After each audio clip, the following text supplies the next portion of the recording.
Is this the end for CGC grading, or is this just going to be a new beginning? For those of you guys that don't know, there's some massive grading card news that was most recently announced. We're going to break that down in today's video, but before we jump into it, as always, we do weekly giveaways. All you have to do to enter is leave a like, comment down below, and subscribe to the YouTube channel. We're also doing Twitter giveaways. Make sure to follow us on Twitter and stay up to date on all things PokemartUSA related content. Links down in the description below for our Discord. And if we ever have spots available for our Patreon wholesale access tier to get access to Magic, Pokemon, Yu-Gi-Oh, and so much more at wholesale prices, highly recommend you check it out if we ever do have spots available. Once again, links are down below for all of this. Now, we have some pretty massive news. I was talking about this a little bit briefly on yesterday's live stream. We did a little bit of a special live stream. I opened up 1,000 Paldea Evolve packs. I won't get into that too much, but some people were asking me, did you see the news about CGC grading?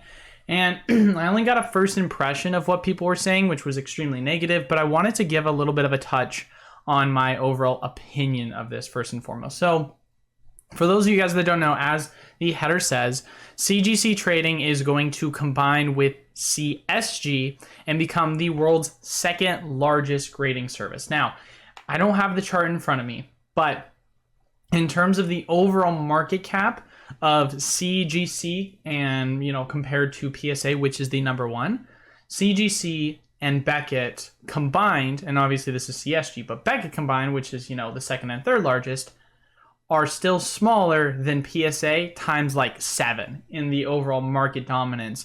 Now, obviously, this is not Pokemon. This is specifically just every, card gradable. But regardless of the fact of the matter, PSA is still drastically bigger than everyone else. They're just the top dog.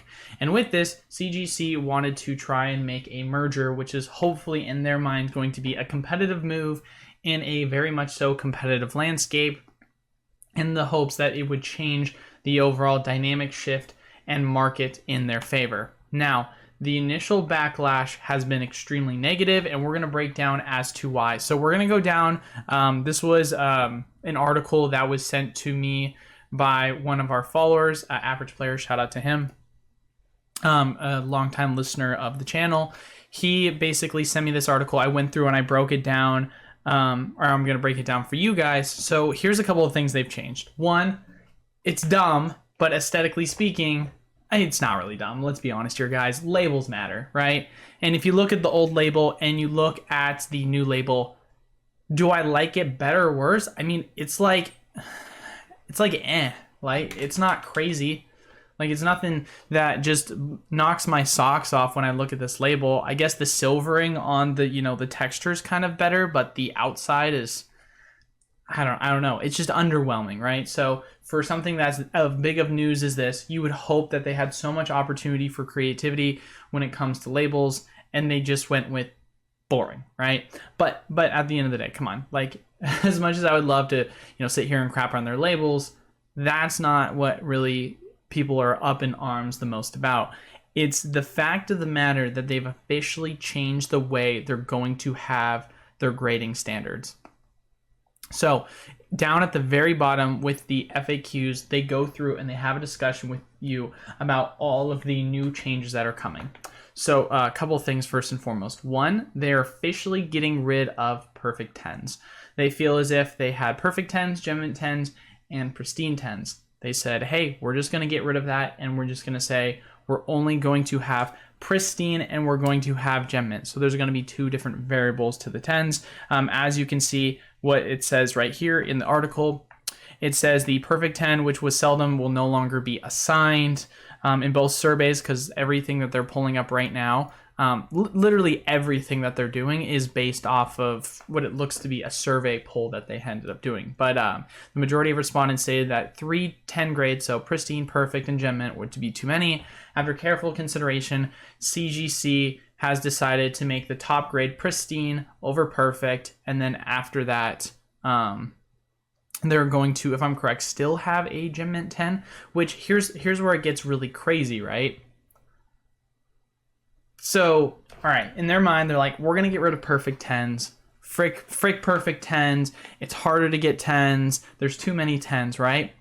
And you might say to yourself, okay, I guess that makes sense, right? Like, with having 3 10s is a little much, but still the concept of, like, for example, a black label with Beckett, everyone loves the concept of a black label. Sure, they're extremely tough to get, but there's always a higher premium because of it. Now, whether you agree with the concept of a black label or not, it is still something where people will go in and there will be very little of that specific card graded. But if it does happen to get a 10, the demand is somehow so much higher than it is for anything else.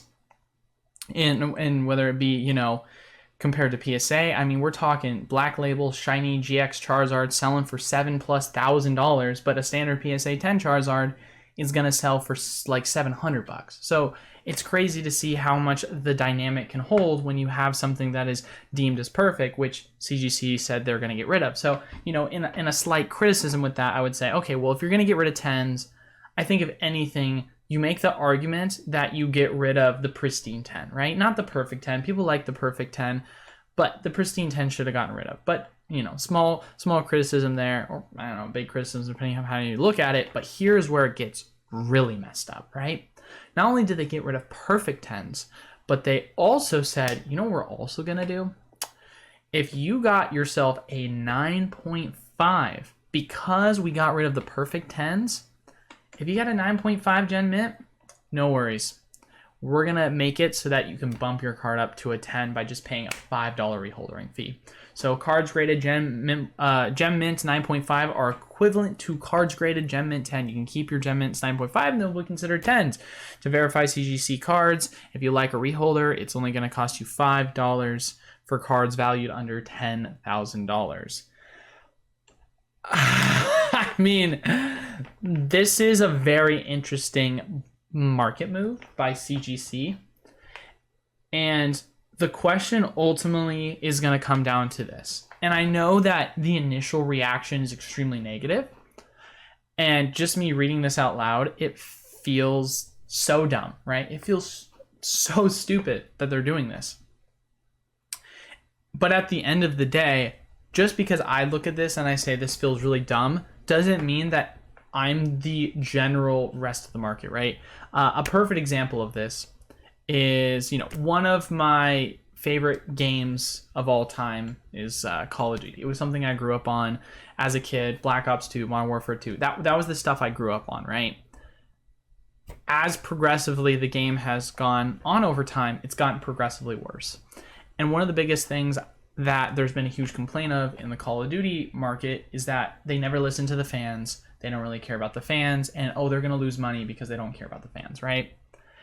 And, loot boxes, other systems that people hate, but at the end of the day, in terms of general sales for a lot of the Call of Duty games, they haven't seen significant drop-offs because although there is a hardcore base of the hobby that is super intense about certain things they want in the game, the general consumer is not the majority. And so I look at it in this same regard. And, I could be 100% off base, right? And for me, I think when I look at this, I think this is dumb. I think this is bad. I think this is going to devalue CGC when it comes to their overall grading system dramatically, right? However, that's me as a hardcore, grader / investor / Pokemon hobbyist, but it's entirely possible for a lot of the casuals that do this. The idea, I talk to people on a regular basis who don't really know much about grading, but they know if they have a card that says 10, they're like, oh, this is so cool, right? And they don't care about the nitpicky, this or that or that or this, right? Maybe the perfect 10 is something they pay attention to, but in terms of knowing their card is a 10 versus a 9, they just look at the label. This is not gonna affect a large amount of people in this overall hobby. Now, that's probably why they made this move, if I'm being completely honest, is they made a calculated risk and said, yeah, we're going to piss off a lot of people in the short term here that are our hardcore hobbyists. And maybe that's a large, and maybe that's a large amount of spenders, right? Because we're talking people that are spending tons and tons of money. But there must have been some form of calculation that was kind of put into play when it comes to them making this decision, which leads into the next part, which they got rid of subgrades. One thing that made them kind of stand apart from PSA, along with, BGS also standing apart from PSA, is subgrades. I think subgrades are a really cool idea. One of my biggest things was, man, I really wish they did subgrades for PSA.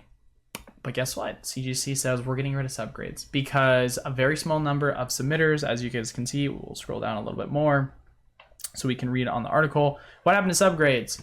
A very small number of submitters, less than 5% requested subgrades when it came to submitting. So the demand is just simply not there. In addition to eliminating subgrades, will allow CGC cards to further improve turnaround times, which are already the fastest in the industry. It's interesting because you say to yourself, right? I feel like for me personally, subgrades were something that were great. I liked the concept. I liked the idea with it. But at the end of the day, can you really fault a company for getting rid of them because, you know, they're less than 5% of the overall demand? And maybe from a, you know, overall turnaround time perspective and from just how it's affected their overall everyday operations, catering to that 5% of individuals like myself that like the concept of it, for them it's not going to make the most sense, right? Because they're just catering to such a small amount of people, but regardless, the people have loud voices, right? And so ultimately at the end of the day, it's quite fascinating, right? Because I look at this move and I say to myself initially, this is terrible. This is one of the dumbest decisions I think I've seen a company make in a while, specifically in such a competitive market. And, you know, maybe everything they're putting on here seems fabricated, but if what they're saying is true in terms of their overall numbers as to the decisions they made going forward with it, you can't necessarily blame a company because of the factors at play. And you want me to be really honest here? You know what I think is kind of crazy? And this might sound really stupid and you guys are going to laugh at me for this. I think if the labels look cooler, people would overlook everything else. Which is so dumb to say because you might say to yourself, well, the labels are the least important thing. But at the end of the day, aesthetics are what people care about a crap ton. They do. It's the stuff that they care about, right? There's a reason why 10s demand such a value over a 9, even though you look at a lot of the cards that are 9s versus 10s, and for specifically PSA, in some instances, they look at the difference and they're like, there's no difference in these cards. Like, why does it matter? But because it has the aesthetic, and let's be honest here, guys, 10s occasionally are aesthetic. Like, there's going to be those strong 10s, the cards that deserve 10s, but there's a lot of cards that we can go take a look at and we can say this card never deserved a 10, right? And because of that, it doesn't matter because it says 10 at the top, right? And the same concept applies, I feel, as if when you look at the labeling and the design of the labels, I feel like people are really upset with that because it's a potential for CGC to kind of, you know, change things up and make it look better. And who knows, maybe they're going to respond to the negativity towards this and they're going to, you know, potentially backtrack. I mean, we remember what happened with BGS when they tried making a switch up and they backtracked real quick. So it's entirely possible that CGC could, you know, backtrack because we've got a lot of loud voices in the market that are super duper negative towards this. But at the end of the day, in terms of the overall track of where CGC was headed, you know, it was a company that was doing well, but the dominant market share that it was taking was less than 10% of the overall grading sector because PSA is just so dominant, and they just wanted to make a very risky, we'll say, move in an attempt to try and garner a little bit more of a share of the market to compete with PSA. Like I said, I think this is one of those moves that I think in the short term is just not gonna look good. It's not gonna play out good. But I think a lot of the like regulars in the market, a lot of the casuals in the market that just say, hey, I want to get my card in a slab and I want it to say that it's a 10 and I want to be able to hold it in my collection. I think for a lot of people, they're like, cool, it's cheaper, it's faster, it's better, like in their minds, right? They're gonna enjoy it, right? And that's the thing, is as much as I would love to sit here and hate, at the end of the day, I feel like I'm not the target demographic. And for that reason, I'm going to just disagree with it. But it doesn't matter because the company is going to do whatever they think is in the best interest. But who knows? Maybe I'm just trying to justify the action because it seems so stupid to me. It doesn't make any sense whatsoever.